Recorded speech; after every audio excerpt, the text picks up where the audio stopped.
Maintenant, le cinquième groupe sanguin, c'est dans le verset 9. Il est dit, le cinquième groupe sanguin, c'est les sangs mêlés.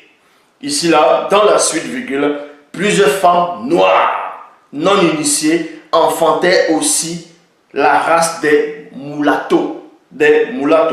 Donc, sang mêlé avec des blancs, et une partie de la terre fut entièrement souillée et corrompue. Voilà.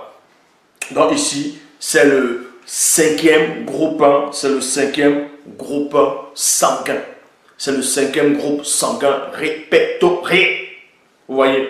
Donc quand on dit, les scientifiques vont dire il y a 4 groupes sanguins, il n'y a pas que 4, il y a même plus de 5 groupes sanguins. Là, je me suis arrêté à 5, mais il y a plusieurs encore.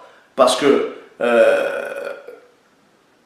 il y a beaucoup de mélanges sur la terre qui font en sorte que le sang est encore plus corrompu.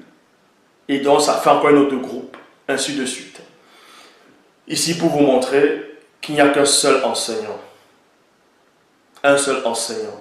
Donc, je répète, le premier groupe sanguin pur, c'est celui de Moto. Même après la chute, c'est le premier groupe, c'est le pur. Et c'est par cette lignée-là pure que les patriarches, dont les Tindi, les Sango, les Yololo, le Christ et Yume, tout ça, ils sont issus de cette lignée-là. C'est-à-dire même les Lévis, tout ça, ils sont issus de cette lignée.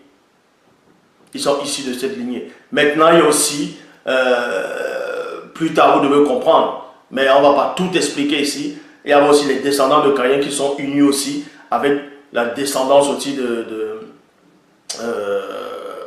la descendance de Seth plus tard aussi, et ça va aussi former un autre groupe sanguin. Mais ici, c'est pour ça qu'il dit, on va juste s'arrêter ici.